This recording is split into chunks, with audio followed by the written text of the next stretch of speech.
Righty. Greetings and welcome to Black Women Healing from Racist Patriarchal Shit. My name is Valerie, Valerie Dauphin. Just call me Valerie though. And I'm the organizer of Black Women Feeling Good and Kicking Ass on Meetup. I also have an Eventbrite profile under Feel Good Kick Ass in case you're coming from there. But before I introduce myself, let us get started with, I'm gonna actually change a setting on here for when new folks join. Okay, we're good. It's all good. All right, so before I introduce myself more, we're gonna get started with a brief grounding meditation from an account called Haven Inspired on YouTube. So bear with me while I go ahead and get this screen share.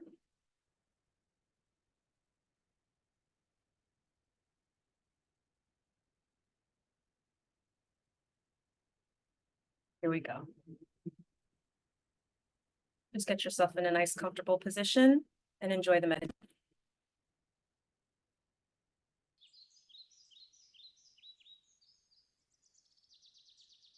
Welcome to Haven Inspired's guided meditation.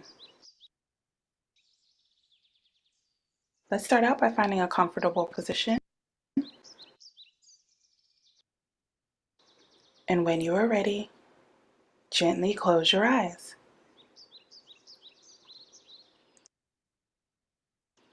Rest your hands gently. Allow your shoulders to relax.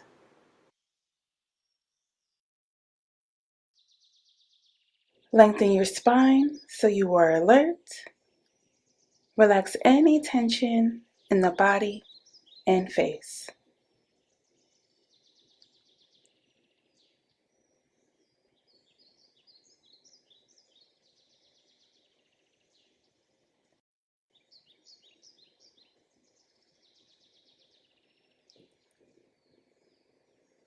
Now I invite you to turn your attention to your breath.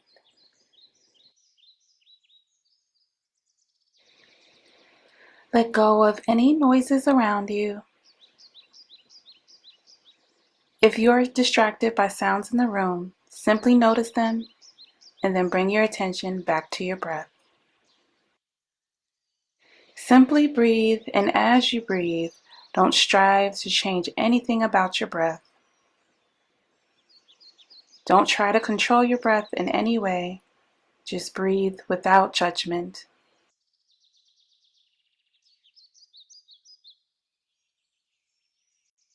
Just focus on breathing in and breathing out. Breathing in and breathing out. Breathing in and breathing out. Breathing in and breathing out.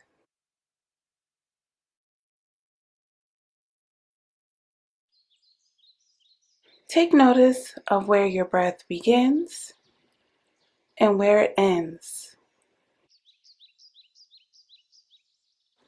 Take notice of any sensations in the body.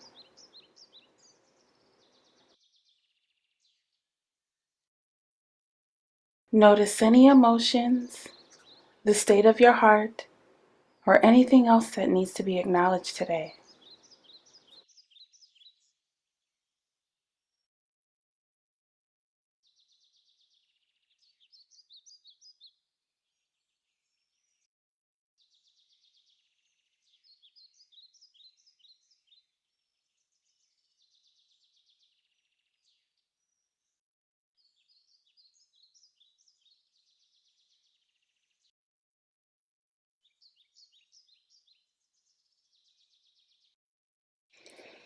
Now bring your attention back to the room,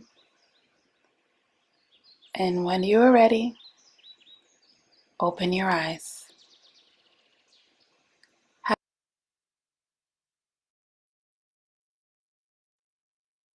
All right, coming back into the space, coming back into Have a great day. the room. that screen share and exit. Okay. So once again, my name is Valerie. Thank you for being here. A little bit about me. I'm Caribbean born from Haiti, where I was raised in the East Coast. I've been living in Los Angeles for over 18 years. I graduated summa cum laude from the University of Pennsylvania. I studied communication there. And I'm now a transformational life mindset and embodiment coach with a couple of life coaching certifications. And let me tell you, we talk a lot about communication in those coaching sessions. I also have a coaching business called Feel Good, Kick Ass, hence the name of the meetup group. I also have a background as a dancer and a percussionist of mostly African diasporic and West African dance styles. And I've also been a teaching artist in Los Angeles, teaching youth and adults all throughout the city and the county, and even a little bit of the state. And I've also been a race and equity, diversity, equity, inclusion lead teacher and facilitator and strategic planning brain trust member within primary education. So what we're talking about today, I am intensely interested in. And finally, I'm the author of a book called Feel Good, Kick Ass Confidence, Using Your Body to Rock Your Life. And here's the cover of that book. So we're going to dive into our topic for today. Have something to take notes or write with, as this tends to stir things in the heart, in the mind, and the spirit. And we've got a few intentions for tonight's gathering. One, we'll deepen your understanding of the following terms: patriarchy, misogyny, racism, and misogynoir, not necessarily in that order. And as we review the terms, just reflect on how you've been experiencing them of late or over the past year. And then I'm going to share a Substack article, a love letter to humanity, from my colleague, Domenica D. She's the founder of Smashing Patriarchy on Substack. She's currently creating a Smashing Patriarchy Institute. And she formerly had founded Smashing Patriarchy on Clubhouse, which is where I met her. And I've learned so much from her about patriarchy, and I'm glad to share her work with you all. And then finally, we'll share our third intention. I'll share a set of questions for you to contemplate as you embody the end of patriarchy within yourself. Because as within, so without. One thing that Domenica says is the revolution must also be internalized, and I firmly believe this as well. There's a reason why I am a life and mindset coach. And do not be surprised when your outer reality and experience starts to transform and reflect the internal embodiment of liberation, equity, freedom, and so forth. I'll be sharing lots of information. I will invite you to digest and reflect, and then we will open it up for some discussion. In our last 5 to 7 minutes together, I will share how to work with me privately on not just these topics in and of themselves, but the application of this into your day-to-day life so that you have the experience of truly feeling good and kicking ass as you define it. Okay? And we can do this work on an ongoing basis. More on that later. I don't think this will apply to anybody in this space, but this has happened before, so I'm just going to say it. This is a self-promotion free zone. So I just want you to know, if your intention was to come on and just to promote products and services, I'm just going to let you know, I'm going to shut that down real quick if that happens. I don't believe it will, but I just like to put it out there just in case. Okay. So I'm going to share my screen and we are going to go through some slides, because this woman with a background as an educator, I like me some slides. Bear with me. Here we go.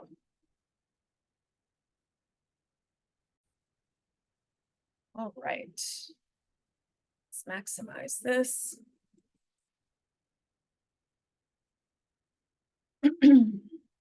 Okay, so let's do some common language.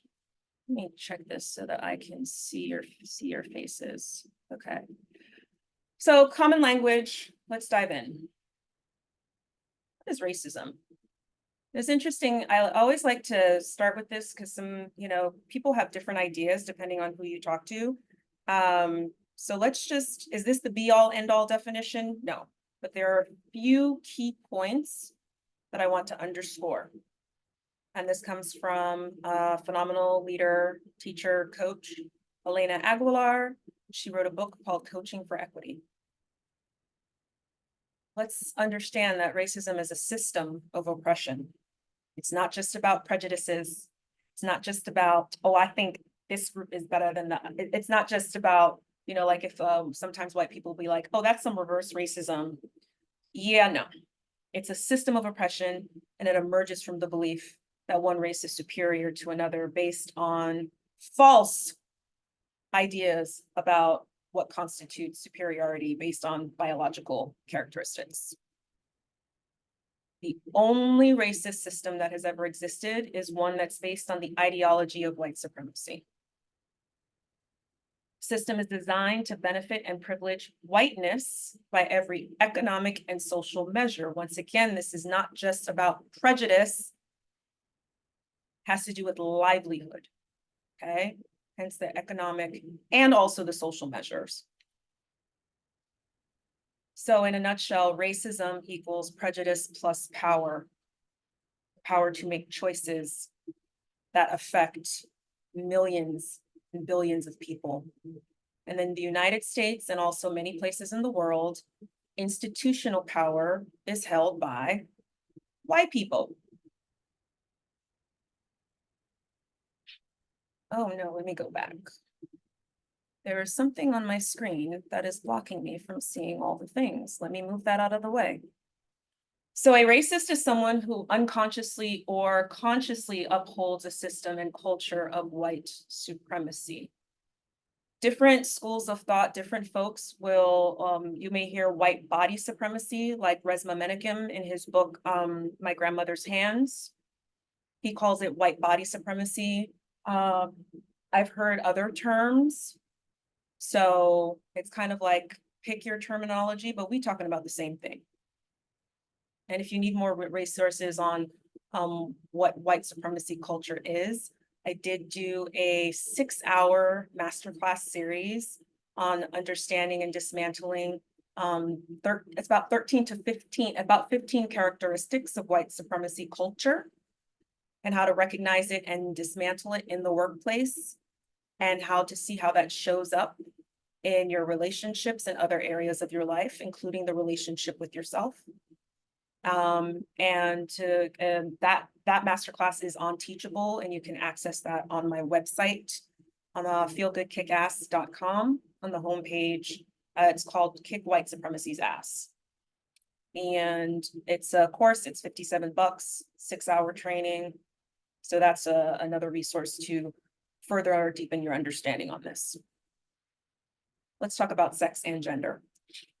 So sex is a label assigned at birth based on presumptions connected to genitals, chromosomes, hormones, biological characteristics, okay? And lots of people will believe and uphold the idea that there are only 2 biological sexes. One thing I will say in my communication studies I learned from my very, very first year at Penn is that sex, there aren't just 2 sexes. What's often overlooked are people with ambiguous genitalia, okay? And then we go into gender, which is the second terminology underneath, right? Where gender is a social construct. So sex and gender are not the same thing. I actually have a family member who recently did a, what's often called a gender reveal party because they're about to give birth. Not about to. They are pregnant. And I gently told this family member, or gently informed this family member, technically it's a sex reveal party. Because even before the child is even born, labeling it as boy or girl already has all of these ideas and implications that when the child comes out of the womb, they're already assigned, baby doll didn't even have a choice. about what and who they would end up being, okay? So real quick, I'm not going to read every single word on these slides. On this slide in particular, I may on future slides. So back to gender being a social construct comes with expectations, roles, assumptions. And it's often put on a binary, okay? When actually gender falls along a spectrum. But because of historical forces such as colonization and white supremacy, white body supremacy, white fallacy, whatever you want to call it, many current societies and cultures believe and enforce the idea that there are only two genders, and this is called the gender binary. Moving on to the next term. I'm going to move through these terms fairly quickly. But with your devices or with your whatever you're using to take notes, anything comes up for you that you want to explore further, or you have a question about, or you have an idea, just jot it down, okay? So let's talk about sexism. It's linked to beliefs around the fundamental nature of women and men and the roles they should play in society. That should there is very deep. And in my work as a coach, I end up doing a lot of helping my clients look at and understand and uncover the shoulds that they are operating their lives under, which affects the kinds of jobs that they have. It affects whether or not in those jobs they request promotions. It affects the kinds of relationships that they're in, intimately, friend-wise, professionally. All right, all of these roles, these shoulds. And a big part of my work in the world is dismantling these shoulds and allowing the human, the essence of who's actually there, to have a say in how you run your life. Let's see what other here. So there's hierarchical thinking, you know, based on the shoulds and the assumptions that we make or that are made on us, that are made on different sexes and genders. And there's a hierarchy in this thinking, which is often conscious and hostile, but it is also, I would even say, even more unconscious. And it manifests itself as unconscious belief, unconscious biases. Sexism is not just relegated to women. It can touch everyone, but women are particularly affected. So sexism, once again, can touch everyone, even though women are particularly affected. Now let's go a little deeper. Oops, the deeper that I was talking about is on the next slide, but we're going to look at this slide too. So while gender and sex assigned at birth are constructs that run along spectra, current beliefs not only enforce the false conflation between sex and gender, but they uphold the false binary of man and woman. Sexism refers to discrimination or prejudice based on gender or sex, typically against women, although it can be against men and other sexes. The term has origins in the feminist movement and refers to the incorrect belief that men are inherently more valuable than women or superior in some bullshit way. Bullshit isn't on the slide, but I added that bit. And this discrimination can function on the stereotype level, but also on a larger scale. As we all know, if you in this room, you're not new to this, you're very aware. And it can show up economically, politically, religiously, socially, etc. Let's move on to the next slide. Now let's talk about misogyny. It's a special form of sexism. We can put it in another classification. So it comes from, did you know that it comes from an ancient Greek word? I don't know how to pronounce that. I'm just going to guess it's misogynoir, which means hatred towards women. So whereas sexism is a prejudice or bias, misogyny is a hatred. And it takes shapes in multiple forms like male privilege, patriarchy, gender discrimination, violence against women. The other examples are on the slide. and the roots of misogyny can be traced back to ancient Greek mythology. There is, hold on, someone said, yeah, exactly, Shanrika. I see your comment. Wow. Wow is right. There is a book that I am currently reading. I'm moving through it very, very slowly on Audible. Let me pick it. Let me see if I can actually remember it. It is called, nope, I wrote it down. I wrote it down in my notes. Let me pull it up for you. It is called, there are actually two books that I recommend. One is called Misogyny, and it's a book written by, I believe, an Irish man by the name of Jack Holland. And the book was written posthumously. So after his death, his daughter published the book because she read the manuscript and was like, wow, this needs to go out. And let me tell you, it is phenomenal. And in that book, he goes deep into Greek. And I believe he touches on Roman roots of misogyny. There's also, if you have questions, type them in the chat, because I'm going to go through all of this and then we'll have the discussion after the fact. But I love the engagement so far. Oh yeah, you probably can't see the slides because I'm reading from my notes so that I can give you the things. But if you do have another question, put it in the slide and then I'll be sure to address it. And there's another book called The History of Patriarchy, written by Gerda Lerner. And I found about that through the Smashing Patriarchy Club that I shared with you, my friend and colleague. I learned a lot from her about this work. Let's see, what do I want to read from this? Misogyny has many forms. We talked about spectrum a lot. And it can go from individual contempt towards a woman or a feminine presenting person to even more extreme hate, the macro aggressions, the violence, the murder. And let us not forget our trans sisters.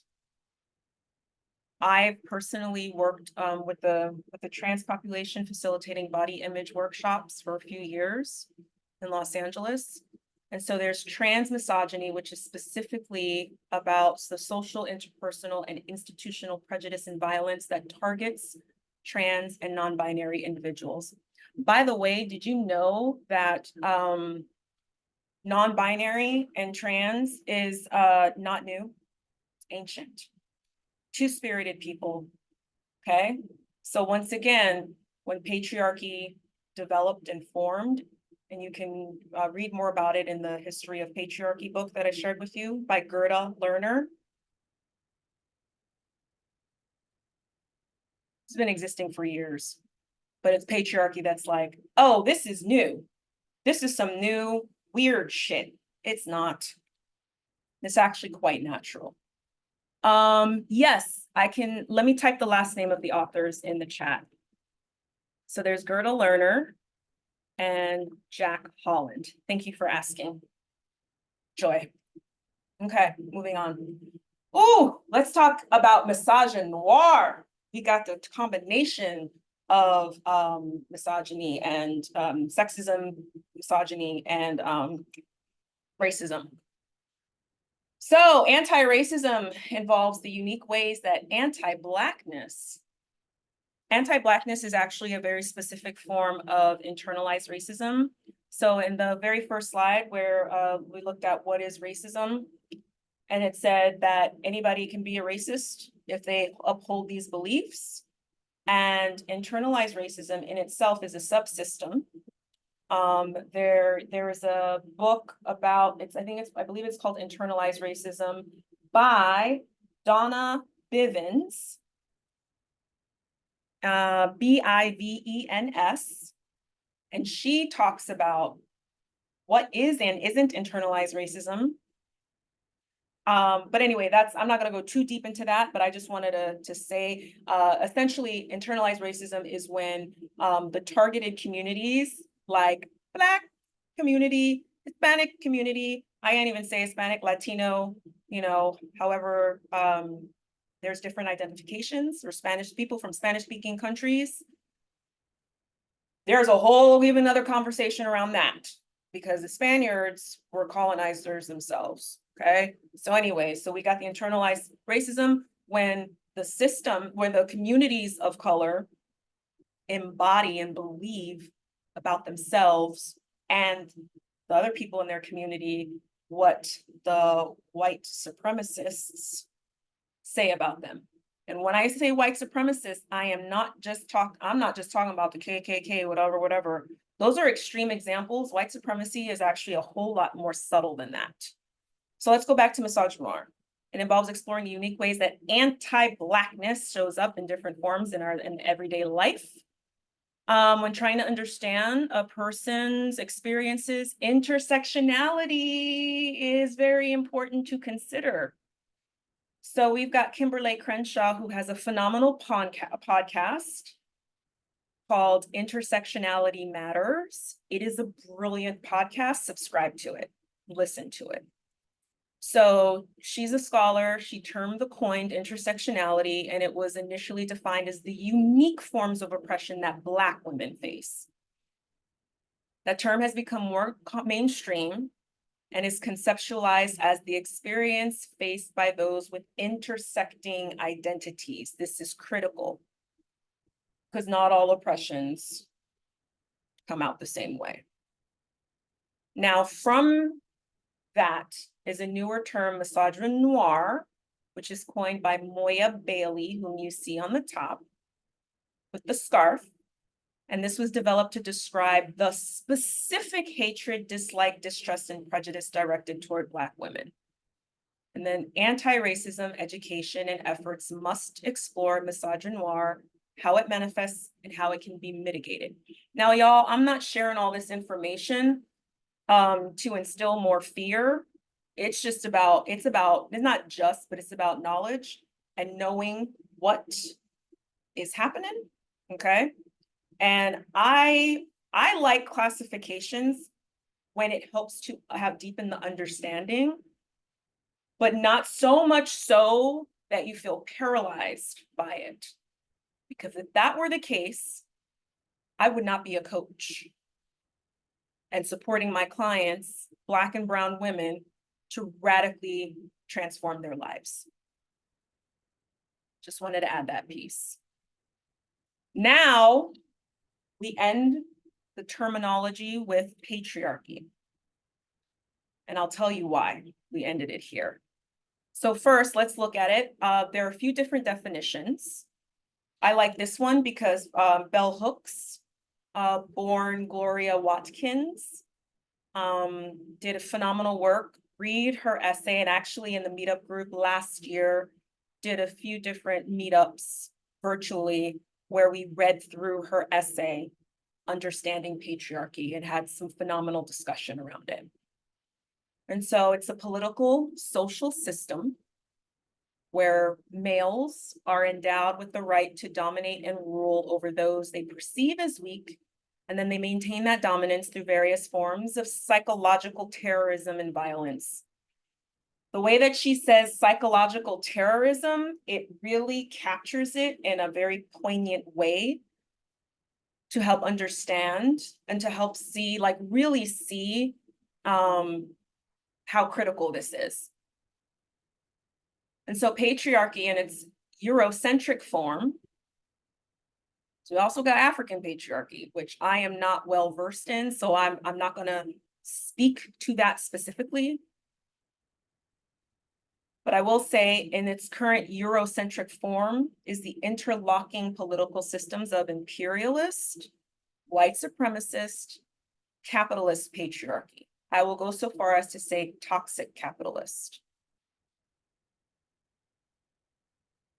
This is outside the scope of this session, but something I do talk about in my coaching sessions, especially if we're living in a capitalist society, making the distinction between capitalism in a way that actually creates free markets and the ability to earn a living, creating your own businesses, where you get to direct your own money. Distinguishing between that versus toxic capitalism even though capitalism was built on the system of slavery, and, you know, massive oppressions, it's important to distinguish, especially if one wants to make money and have a certain type of life where they're providing for themselves and, you know, creating generational wealth. It is important to make that distinction, because if there is an unconscious belief that making money is bad, you ain't gonna make no money. And how are you gonna help the people with contributing to your causes, like Beyonce and well, I'm not forgetting her husband's name. You know his name. Why? Jay-Z. Oh, his name forgot. I forgot his name for a minute. Jay-Z and Beyonce, you know, I believe it was in 2020, they funded the bail, they paid bail for so many humans who were put in jail unjustly for exercising their right to protest. That's power. So I just wanted to add that little bit in. If you live in a capitalist nation and you are someone who wants to make money and you got some unconscious beliefs, I offer creating a distinction between toxic capitalism and other forms of capitalism, while fully understanding that this nation was founded on a system of capitalism that exploited people. So I'm just putting that out there. If it serves you, run with it. If not, discard it. Patricia Hill Collins defines patriarchy as the matrix of domination, because that's what patriarchy is about. It's about fear and domination. And then we've got our other sister. Hold up. I got a lot of names running through my brain. So let me see if I can. We saw her speak live. Nicole Hannah Jones, Nicole with a K, did a series of meetup events last year where I screened the entire series of her book, The 1619 Project, on Hulu. We went through all of those episodes, and then we saw her speak when she was at USC's campus, University of Southern California. And I bring her up because the underlying basis of this domination is fear.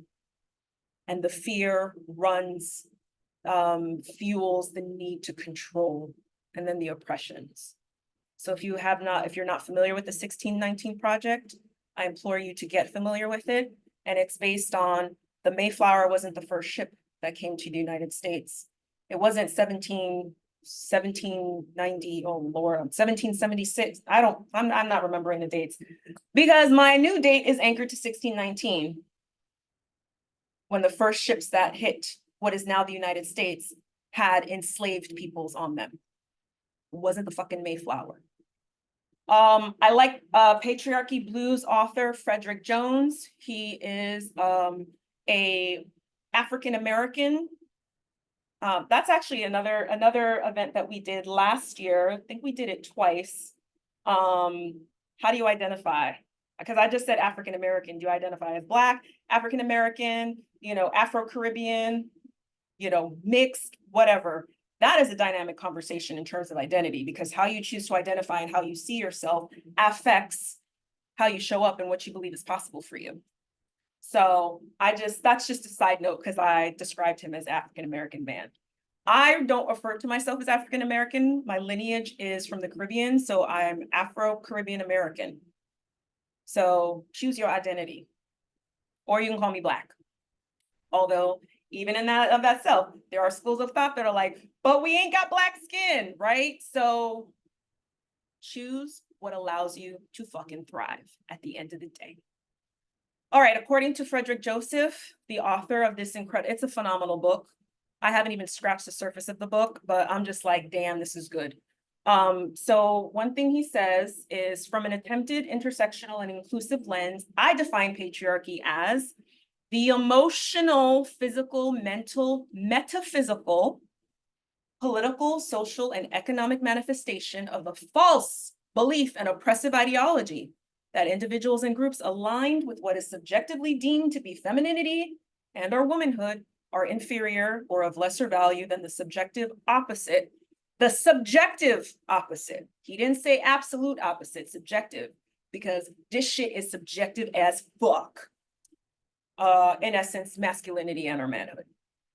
These false beliefs and oppressive ideologies are upheld by systems. Once again, these are not just prejudices, they're upheld by systems and structures and behaviors created and designed to overtly and subtly normalize, condition, and indoctrinate both the oppressed for femininity and womanhood and those benefiting from subjective masculinity and manhood.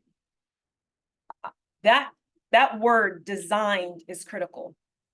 Because when people are like, the system is broken, it's not working, the system was broken. Hell no, the system is working exactly as it was designed to work. It was designed to benefit this. And if you ain't looking at the screen, I am pointing and circling to the palm of my hand, which has a lighter hue than the other side of my hand, which is brown. So the said system structures and behaviors are aimed at upholding and maintaining power amassed by the benefiting group. That's another word, amassed. Amassed. That's like hoarding. Now, here's why we're ending with the definition patriarchy. Mona Eltahawy, an Egyptian-American journalist and social commentator who is very active on Instagram. I follow her on Instagram, and also on Instagram threads or IG threads, whatever that's called. I think it's just threads. She names the patriarchy as the source of all oppression. And she describes the patriarchy as an octopus. With patriarchy as the head and its various tentacles are racism, sexism, misogynoir, classism, homophobia, and ableism. What happens if you cut off an arm or one of the tentacles of the octopus? By the way, I am not advocating animal violence at all. I'm not. But I'm using this as an example. If you cut off the tentacle, it grows back. I think it's octopi that grow back. Basically, the octopus ain't dead. You gotta cut off the head. Go back. So if you address patriarchy and keep the various intersectional issues at heart, but you look at the characteristics of patriarchy, which goes outside the scope of this particular session. Once again, I highly recommend you read Bell Hook's Understanding Patriarchy. It is an essay, it's not a book. You can get through it in less than an hour. Although you would want to reflect on it for more than that, because it goes deep, but it points out various characteristics. Also, check out Frederick Turner's, it's not Frederick Turner. Why do I always call that man Frederick Turner? Frederick Joseph. Frederick Joseph's book. We just read his definition of patriarchy. Patriarchy Blues, Reflections on Manhood. He goes in on various characteristics of patriarchy, and I appreciate him as a Black man talking about this and naming it. All right, that is the conclusion of our slides. Yay, we got through them. That was a lot. That was a lot. Looking at time, I want to give us about like 15, 20 minutes for reflection and discussion. So I'm going to go into reading my girl's essay, because we're talking about revolution here and not just waiting for some change for other people, for other powers that be to make these changes happen.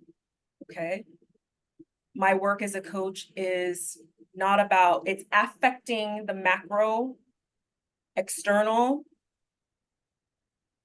by going deep within the internal, looking at the mind, and how our beliefs affect us somatically.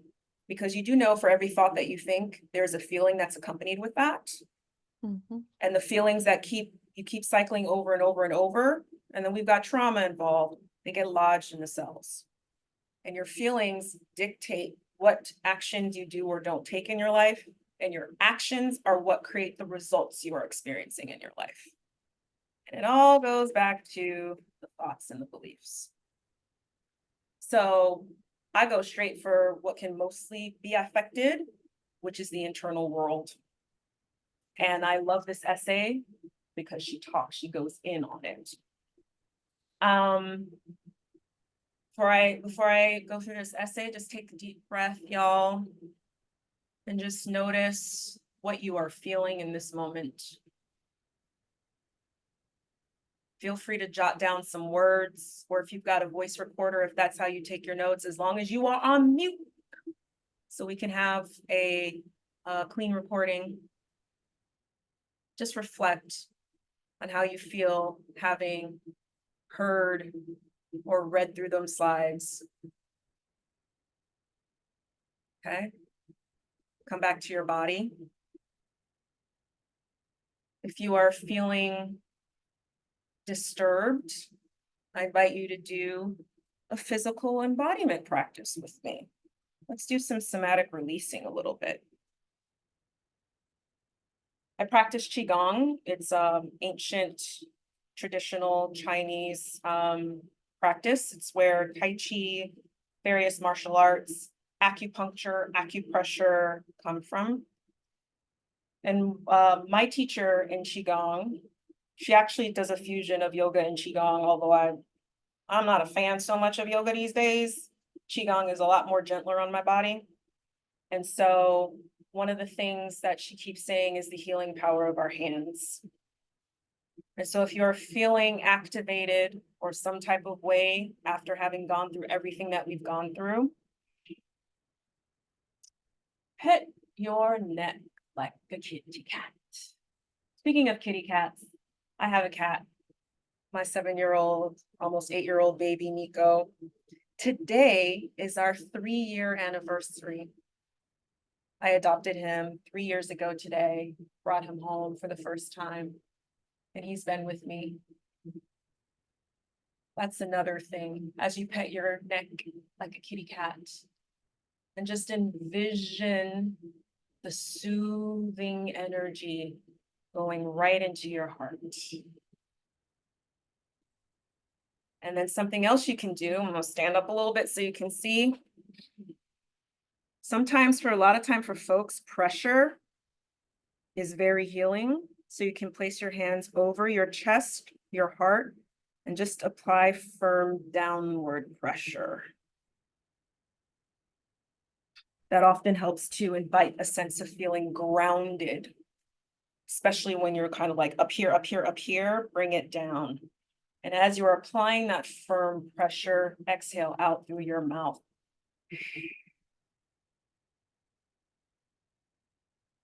So those are two many different exercises you can do. I got one more for you. We're gonna incorporate a little bit of EMDR with this. EMDR, look it up. It is, let's see, EMDR, eye movement desensitization reprocessing. It is a form of therapy that is used to create a different experience of trauma. It helps to process traumas, which get stuck in like those situations where we just keep freezing or acting a certain way that's outside of our best interest.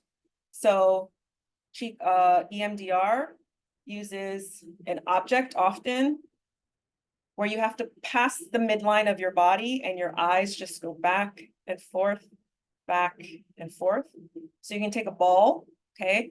This is a lacrosse ball, and I'm gonna have one more usage for, I'm gonna give you one more thing that you can use this for. You can just take it side by side. And as you are passing this ball or circular object from side to side, make sure your hand crosses the midline of your body. So you're using the different hemispheres of your brain, right?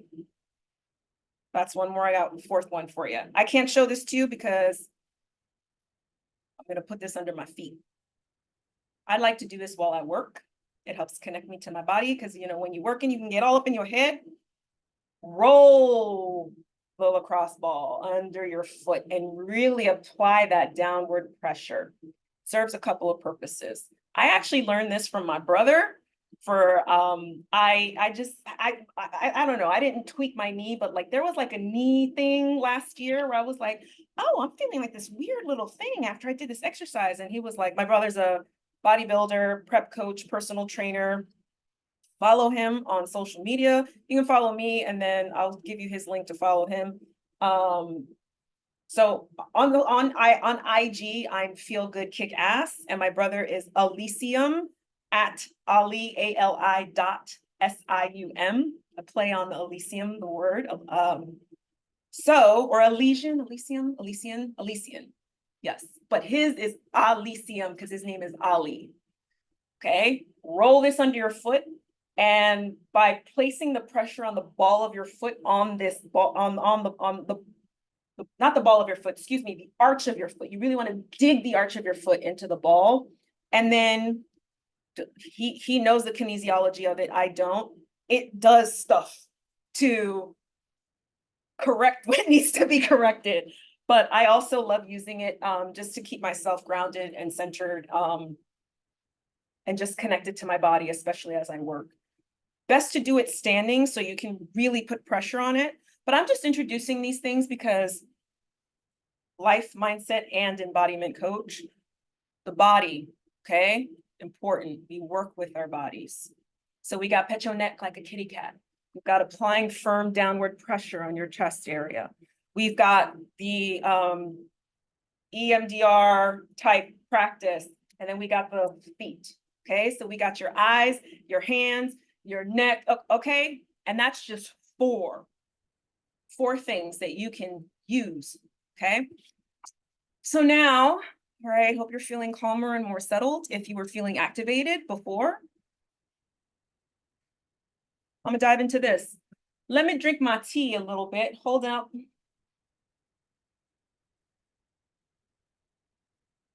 Speaking of Nico, he's under the bed right now, but I'll show you. I posted a picture of us on social media earlier today. That's my Nico, N-I-K-O. That's my baby. He's got these incredible green eyes, and in the sunlight, they just pop. Here we go. Now I'm going to read the love letter. This is part 2, a love letter to humanity on Substack. Let me drop the link for those of you who like to read along. I'll drop the link in the chat. And also you can hear Domenica's voice. She's got an Australian accent, but she's actually Greek and Southern Italian. Don't be fooled though. She prioritizes and centers Black women. That's why I can roll with her. Come on now. I want to find the link for y'all. Here it is.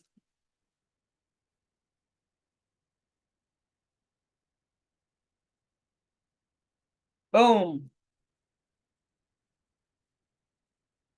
So it starts with a quote by Arundhati Roy. Another world is not only possible, she is on her way. On a quiet day, I can hear her breathing. Now this is me saying more. From a metaphysical perspective and a spiritual perspective, I would even say not only is another world possible, it's already here. And how we access it is by anchoring our mind and wrapping our nervous system around that reality and calling it forth through our actions. And the way that we are being in the world with ourselves and with each other and nature. Here we go. My friends, this part of the revolution really will not be televised because it must happen within. This revolution must be as much a spiritual, emotional, and psychological awakening as it is a physical and political transformation. Yes, we must dismantle, redesign, and transform constitutions policies, systems, and institutions, stripping them of the poisonous ideologies, beliefs, and norms of imperialism, capitalism, white supremacy, and patriarchy, all of which are deeply woven into the fabric of society. And we must also do this by any means necessary.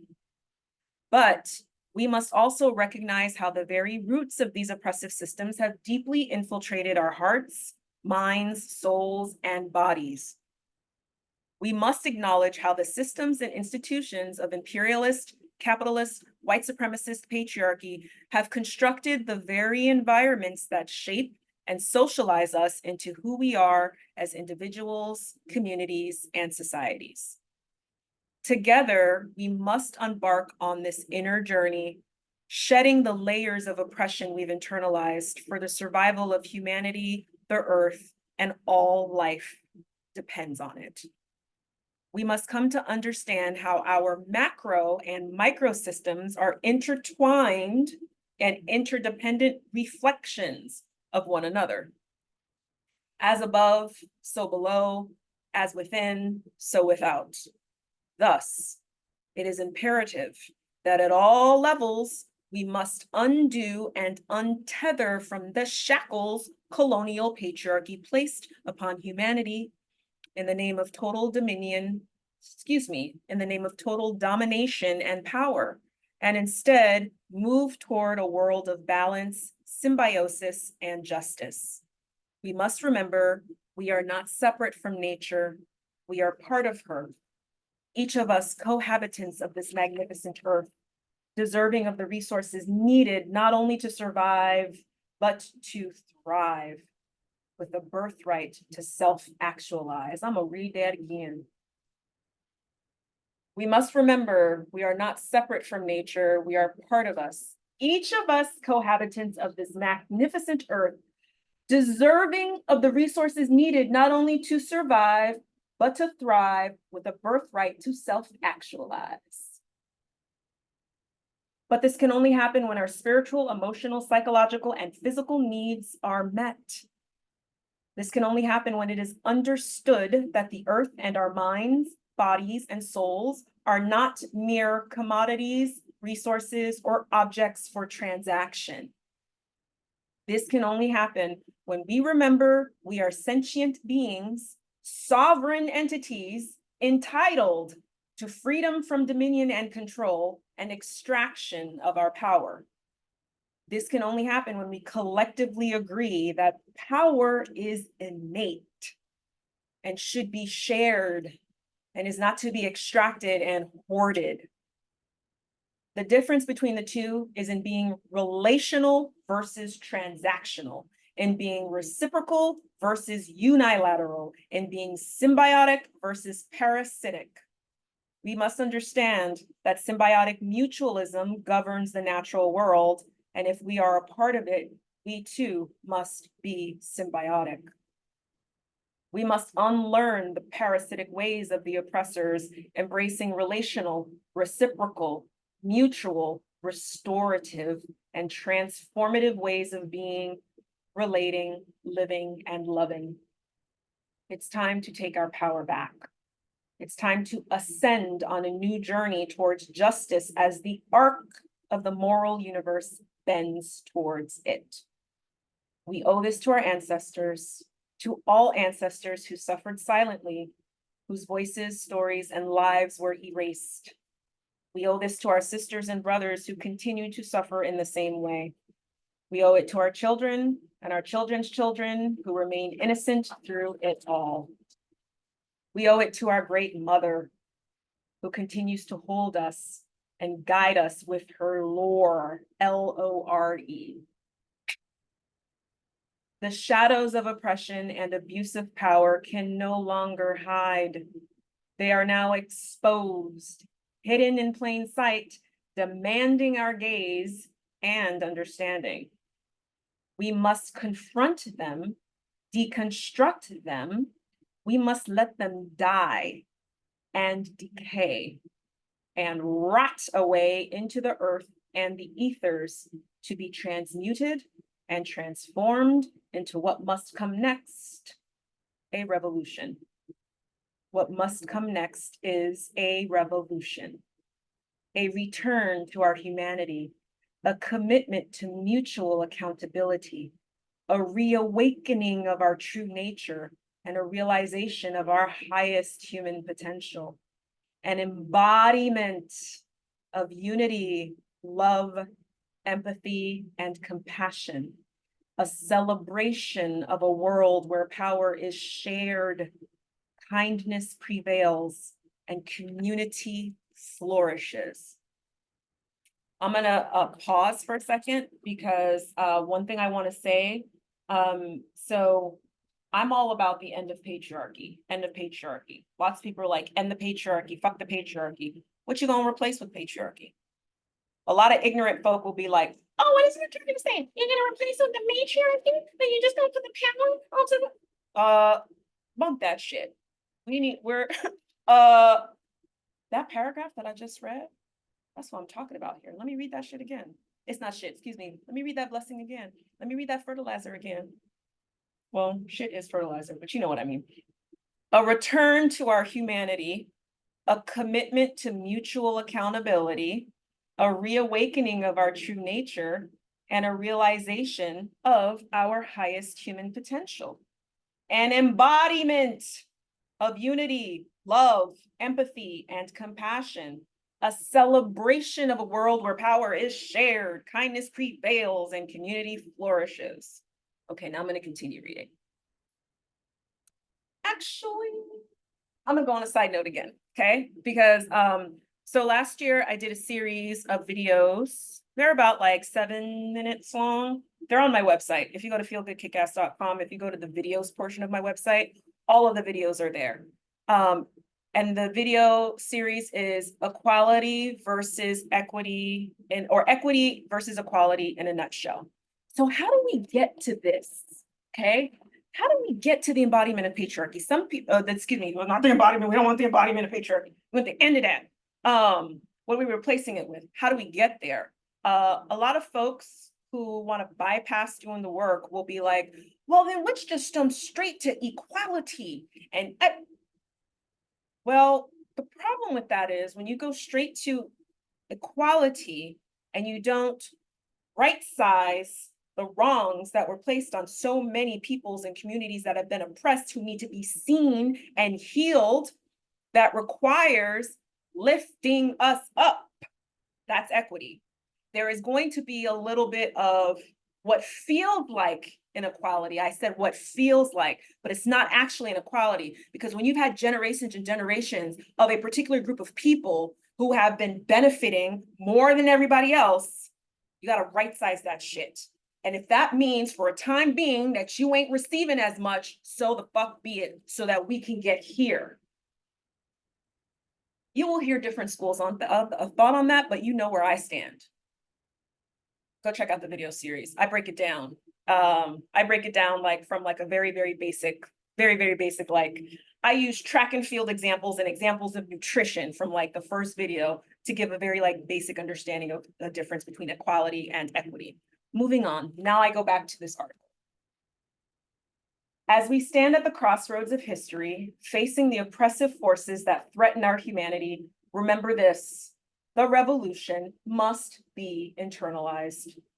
It is not a mere call to action, but a journey of inward transformation. Look within yourselves, for therein lies the path to a brighter future, a world where justice reigns, where we honor the essence of who we are, and not just some of us, all of us. With unwavering faith and unbreakable hope, let us walk this path together. Our destination is justice, our course is revolution, and our guide is the revolution within. Open your hearts to this transformation and know that we are the authors of humanity's destiny. In love and solidarity, Domenica D.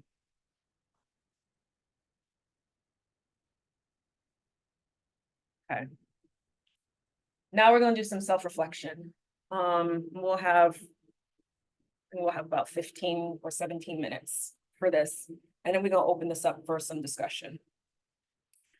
So she wrote, also she gave a series of questions, 12 of them, to consider. I dropped the link in the chat, so y'all can check out all of the questions yourselves. But I'm just gonna have us focus on 4. If you were here last time, I don't think anybody was here because I ran this last month as well, almost exactly a month ago. And 2 of the questions are the same, but I also inputted 2 different questions because that would be overwhelming to try and do all 12 of them today. So what I'm going to do now is I'm going to share 4 of those questions and then I'm going to drop them in the chat. And then I'll set a timer for like 2 minutes just to self-reflect. Okay. This is not a workshop per se. So if it were a true workshop, then, give more time to like reflect and stuff. I'm just giving you a lot and then you run with it. And then if you want to do this work with me in like 17, 18 minutes, I'm going to tell you how to do it. I'm going to give you an invitation. So the first question, how does the concept of an internalized revolution resonate with you? What does it mean to you to recognize the need for an inner transformation alongside external change? Don't worry, I'm gonna drop this in the chat. I'm dropping it in the chat right now. And you see she spelled internalized with an S, like I said, she Australian. Number 2, the letter mentions dismantling oppressive ideologies from constitutions, policies, and systems. How might you contribute to this change in your personal or professional life? Just dropped it in the chat. Bam! There you go. Number 3, reflect on how the oppressive systems have infiltrated not only society, but also your own life. Can you identify instances where these ideologies have influenced your thoughts, beliefs, or actions? In the chat, number 3. There you go. And if you're, when you read along in the article, 1, 2, 3, 4, they're not in that order in the article, just to give you a heads up. But for the sake of what we are doing in session today, it's 1, 2, 3, 4. And then finally, think about the idea of unlearning parasitic ways and embracing transformative ways of living and loving. In what aspects of your life can you begin this transformative journey? It's in the chat now. So I'm gonna give us 2 minutes to contemplate and reflect, do a little journaling, and then we'll get your voices in the room. Time starts now.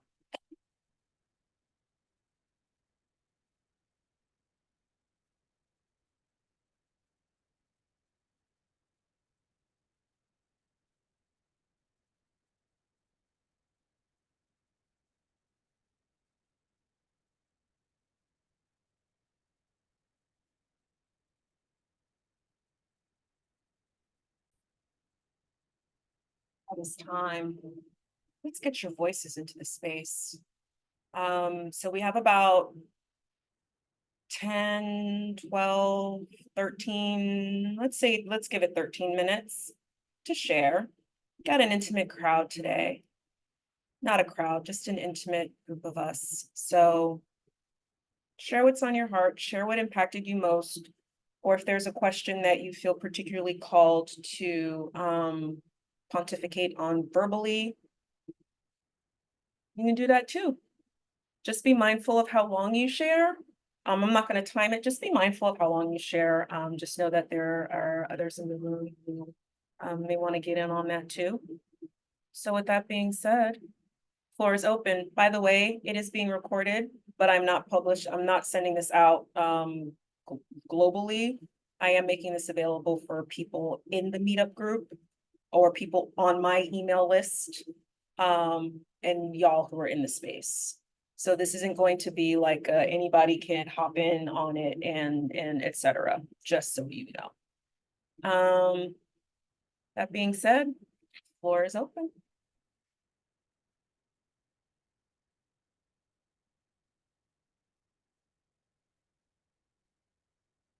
Oh, you don't need to raise your hand, just unmute. Oh, you muted though, Joy. Hello, I just wanted to just say, this is such a broad, this is such a broad topic. There is so many things that you mentioned that I want to touch on without, taking up anybody else's time, or we just wouldn't have the time. But I want to tell you that I do appreciate you bringing out this information about patriarchy and, the things that we don't even think about it from day to day,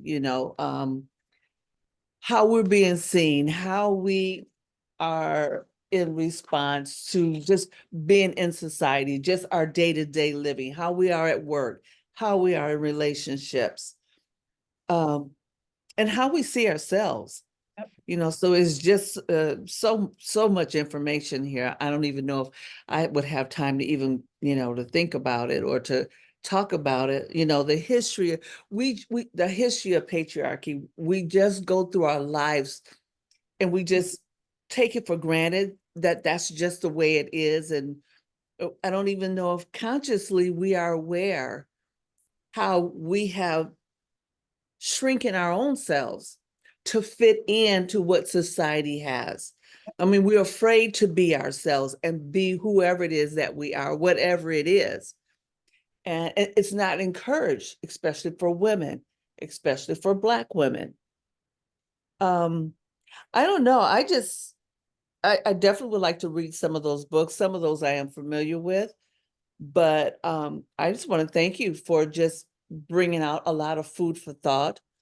And with that, I'm just going to leave it at that. I don't want to, take anybody's too much time, but I want to thank you for this.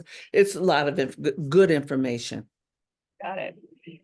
Take up your space. I'm actually gonna hold space for you if there's something else you want to share. Take up. Don't worry about taking up other time because you are very mindful of time. From the last session we had, was it last week or 2 weeks ago? So if there's one more thing you want to say, Joy, go for it. Well, and also again, just very briefly, this idea, I was listening to one of the different means of communication, and, they talk about where even women we're not even mindful of how we give up our power and what we're willing to settle. I don't know, probably some of the other folks in the room probably have heard about this. Is it trad relationships? It's where women have given up basically their power in these marriages or relationships to appease the man. They have the children, they stay home and they do all the cleaning. Their role is only to make this man happy and never mind how it makes them feel, and they spend there so many years, and then they come to find out later on that, they have no career options, they don't have any savings set up. Because their whole life is geared about making this man the head of the house, making him happy and making him feel good. But all along that they themselves are not feeling good. They feel used, feel unheard, and unappreciated after they do this for so many years. And so it's like at first they're just so excited about being able to be somebody's wife, but then later on they realize that they were not seen in that relationship. And this is the way I see our walk through life in many different ways, that we don't show up. We don't show up in ways in which we really should and we can. And a lot of it is because we have been beaten down by this patriarchal system. in which we live in. So we've just kind of learned to just, you know, be smaller. Yep. Instead of just living into our full humanness, our full womanness. And so, anyway, Thank you for that. thank you. Yes. A shade of that. Yeah, I just wanted to share that, Valerie, what you're doing is revolutionary.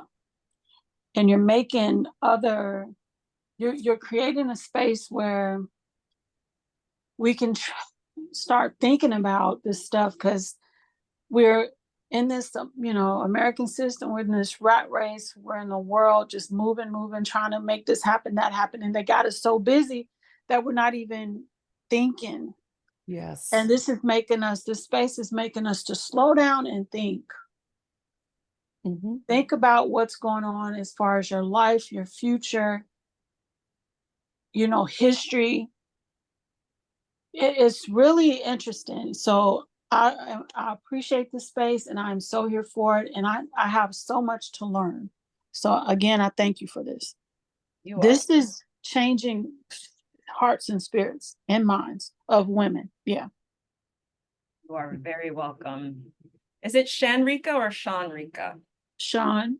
Shanrika, thank you. Thank you for being here. Thank you for your acknowledgement. I receive it. And I'm glad that this is impacting and affecting y'all. Thank you. Yeah, absolutely. I want to touch in with, oh, there you go. Go ahead, Megan. Yeah, hi.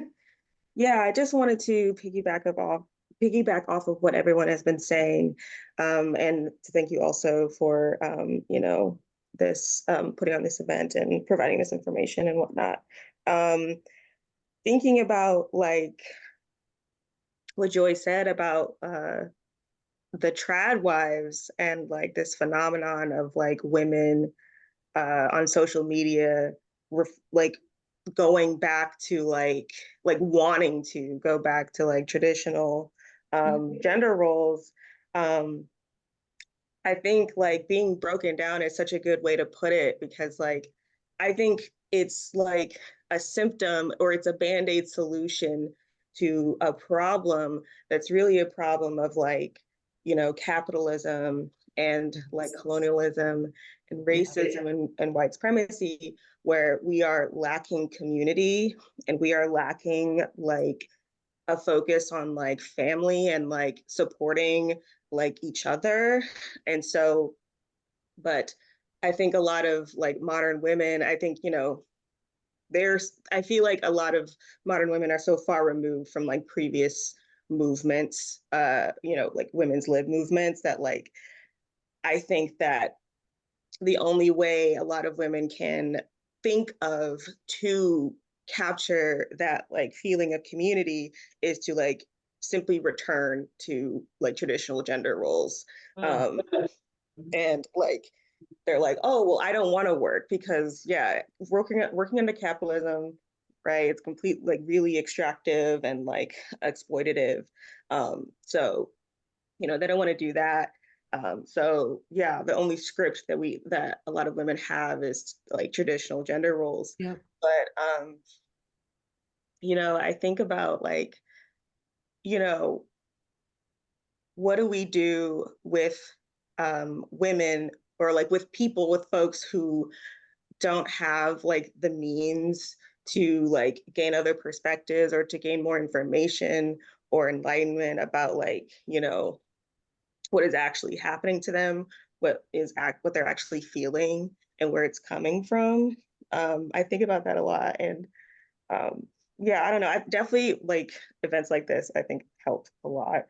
But yeah, it makes me sad thinking about what like, the lack of, resources we have to, improve our situations. Yeah. What I So hear, true. Megan, is a lot of, like, I hear you have a huge heart. I'm curious, because you said you think about you know, the women who don't have access to these resources. Have you spent some time journaling or reflecting how you can affect that change? Oh, hold on. No. That's my timer that went off. Sorry. Go ahead, Megan. No worries. No, it's hard to, I feel very like powerless, you know, I'm in college. I'm pretty young. I haven't really started my career yet. So I feel very, small and powerless. And all I can really do is like, you know,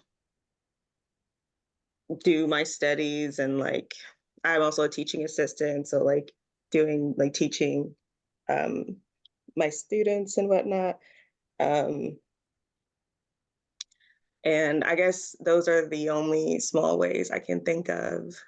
Doing a research project that I want to do for my dissertation, and these things feel small, um, but yeah, those are the only ways I can think of for myself as an individual.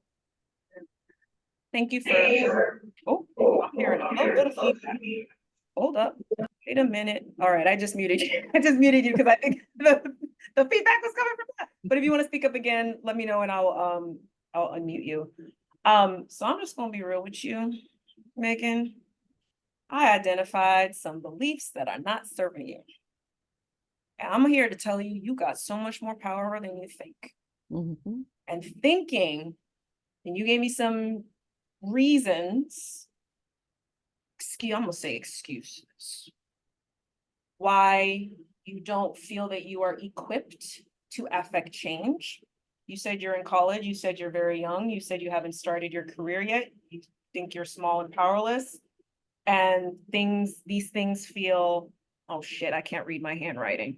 Anyway, you said these things feel something. And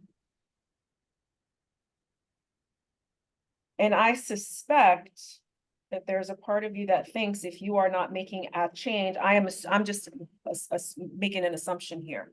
I suspect there's a part of you that think if you are not affecting a change on like to hundreds or thousands of people, then it doesn't matter. And one thing that I am a big proponent of is one matters, because one affects two, and then two affects four, and the multiplicity of that. So do not underestimate or belittle what you've got going on. Yes. And another thing, and this came up when I was facilitating to teachers. Like I said, I myself have been a teaching artist and a dance teacher within education. And when I was facilitating these race and equity DEI sessions, that was something that one of my colleagues had brought up in these small group, large group sessions. She was like, it's great that we have as a one school are having these conversations and are, have a strategic planning committee and are creating a 4-year strategic plan, which I was part of developing. And she's like, but there are so many other schools, and that bit right there is what stops us in our tracks. When instead of focusing on our hula hoop and what we can impact, we're like, shit, this is like, what change is this actually going to make? Because there are so many others. Noticing that and flipping it to, I don't know or see how what I'm doing here is going to impact others, but I know there's a fucking ripple effect, period. And anchoring to that, okay? There are 3 of y'all on this call. I could go to, man, only 7 people signed up, and then another, however many people on Eventbrite, I should cancel this event. But I don't know how this is going to move Shanrika. I don't know how this is going to move Joy. I don't know how this is going to move the hundreds and thousands of people who saw my invitation for this and have been reading, okay? One thing I firmly believe, even an invitation that something's going on can be the thing that plants the seed. That's true. So I invite you, Megan, to question when you go into I'm so small and powerless, because that in and of itself is an agent of patriarchy. Because also patriarchy wants to be like, it's big or you go home. Not true, especially if you're working in a metaphysical spiritual universe.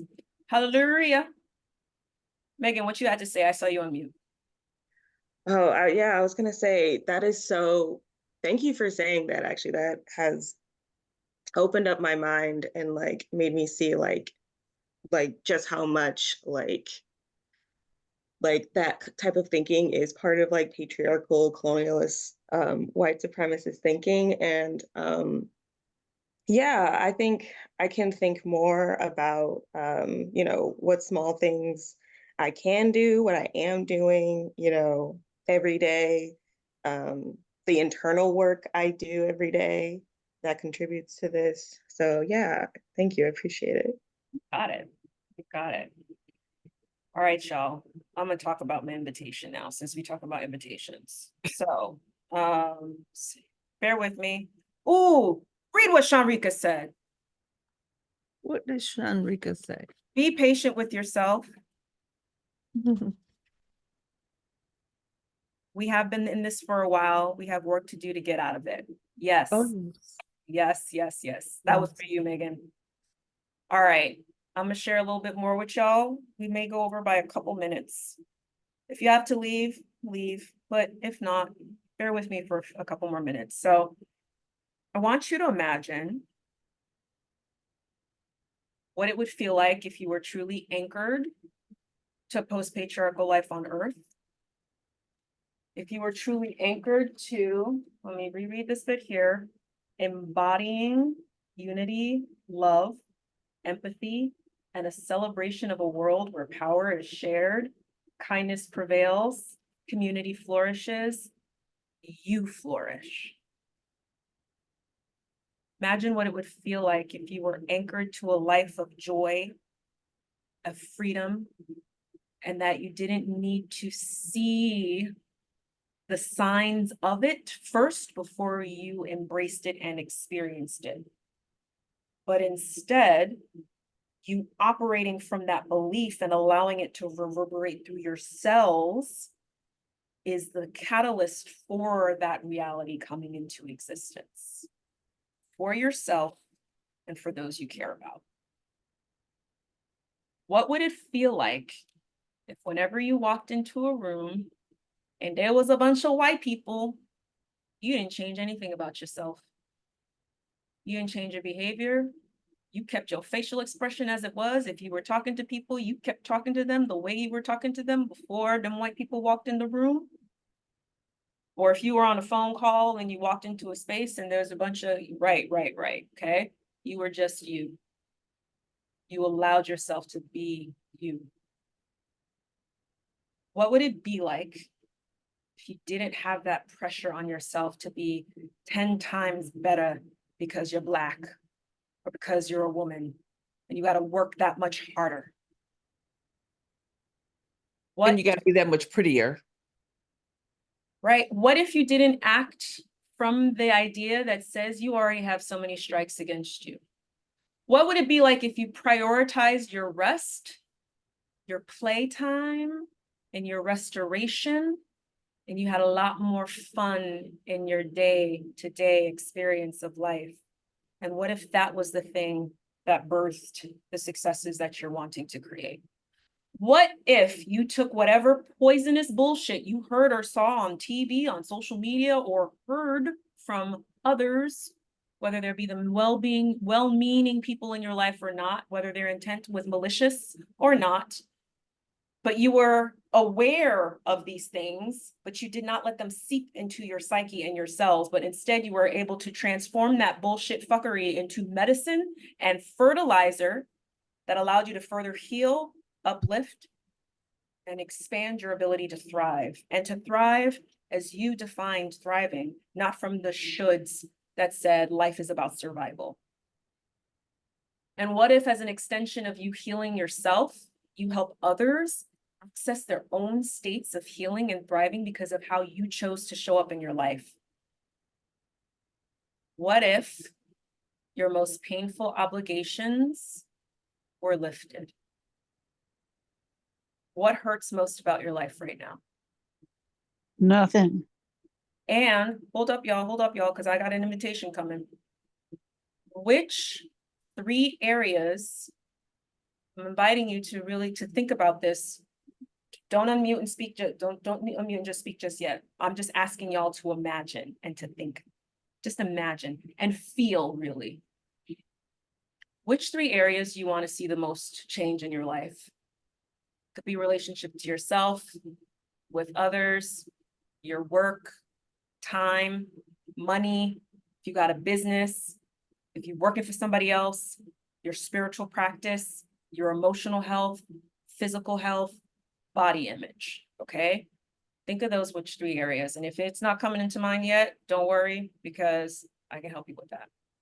And what if you transformed what needed to be changed or what you most desired to be changed from a place that honored your heart, your mind, your body, and your spirit? So right now, I'm inviting you to have a one-on-one conversation with me about coaching, where we will explore these ideas and these visions and these questions, and we will create a visceral experience, a visceral vision for you to start putting them into practice and to start actualizing them within the next 6 months.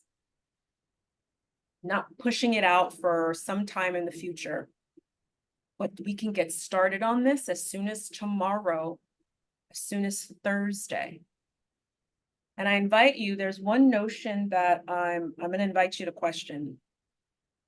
So there's this saying that nobody is free until everybody is free. Mhm. It's true to a degree. I invite you to question the absolute nature of that statement. And instead, the reality I am inviting you into is everybody else gets free as a ripple effect of when you do. It starts with one, and then one becomes many. So get freer,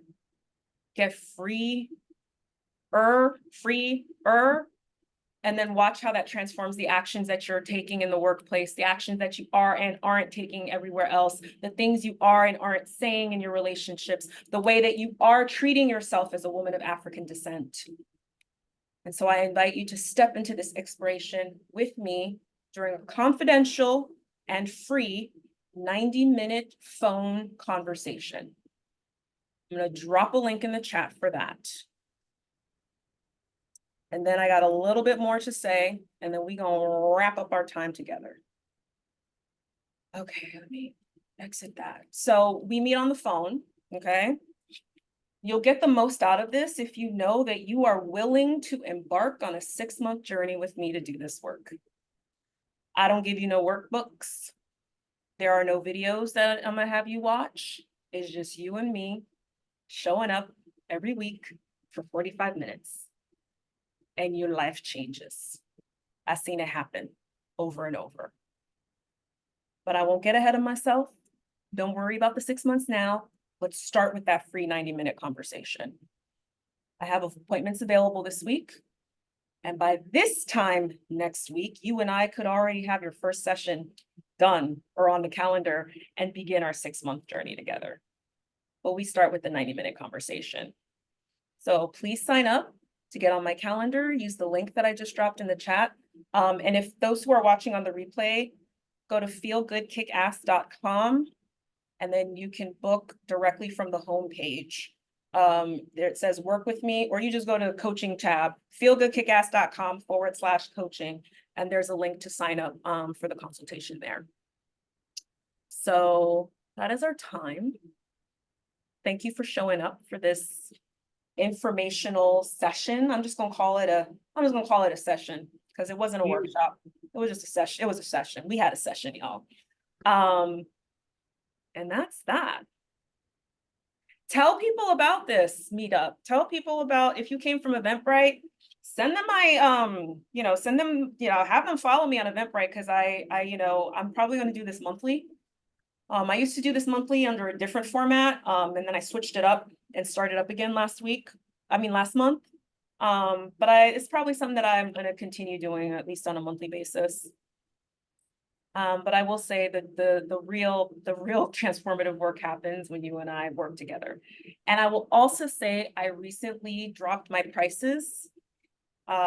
Price to just be a little more accessible, and to work with more people. And so I'll reveal that new price on the consultation, because it's ridiculous. It's ridiculous, but I can accommodate it in a way that is still life affirming for me. So there's that. Thank you. Thank you again for showing up. Y'all got any final words? Say them now. Yeah, I just signed up for Thursday. Boom! Somebody don't play. No, ma'am. I Boom. like that. Boom. I look forward to speaking with you one-on-one, Shanrika. Yeah, Cool. you'll be talking with me as well. Hmm? I said you'll be talking with me as well. So All right, Miss Joy. yeah. I'm really excited about sharing this new price. And I've been working with my own business coach on it, and I'm just, something moved in my heart. And I'm like, now, you know what? I would rather, instead of holding on to this other price that is just wasn't truly accessible, I'm like, I want to impact more people. And so yeah, I think the price is ridiculous. But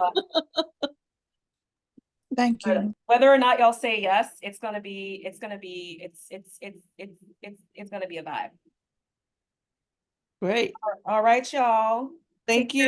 You're welcome. Please take care of yourselves. Drink a lot of water. Give yourself a bath if you can. If you got access to a YMCA or something, or a hot tub, get on that. And Yes. I love y'all. Thank you. Thank you very much. All right, love y'all too. Thank you, Talk to you next everybody. time. Bye. Have a good week.